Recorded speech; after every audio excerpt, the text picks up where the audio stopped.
Giorno 8 agosto, La Giara al Caffè Letterario Piazzale Caos. Ne parliamo con due protagonisti della commedia. Io sono Pippo Alvaro e sono il direttore artistico e lei è Lia Cipolla ed è una delle attrici.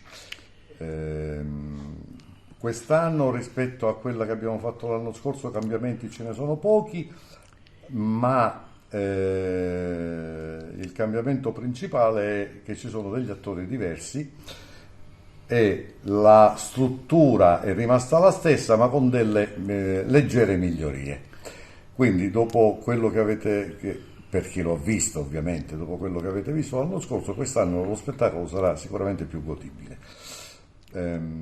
Lascio la parola a Lia Cipolla, la quale vi dirà alcune cose essenziali e dopodiché passiamo ai saluti. Venite a vederci giorno 8 agosto al Piazzale Caos, casa di Pirandello, casa natale di Pirandello, alle ore 21. Vi aspettiamo in tanti per assistere ad una Giara completamente rinnovata, diversa, divertente, con attori simpatici. E vi aspettiamo veramente. Ecco, una domanda: ricordiamo la partecipazione del gruppo Valdagragas che arricchirà lo spettacolo. Rispetto all'anno scorso c'è un maggiore coinvolgimento del gruppo, che sono sempre bravi, è inutile che lo leghiamo, sono bravi comunque sempre,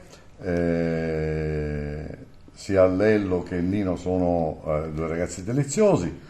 Un'altra cosa che volevo sottolineare prima di salutarci è che vi aspettiamo.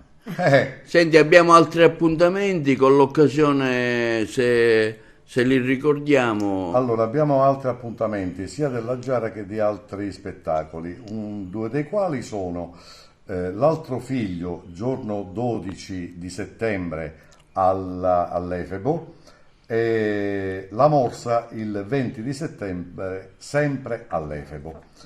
E momentaneamente non possiamo dare altre date perché stiamo aspettando, ovviamente sapete che in estate è tutto in itinere, quindi...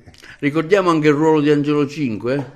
Certo, ci mancherebbe, a prescindere dal fatto che è il presidente della compagnia, è anche il regista ed è Don Lollò, e lo fa in maniera fantastica. Angelo si è dedicato anima e corpo a questo progetto che ha portato felicemente a termine. Un grazie ancora a questa emittente che ci dà sempre la possibilità di dire quattro parole ogni tanto. Grazie ancora. A tutti, vi aspettiamo.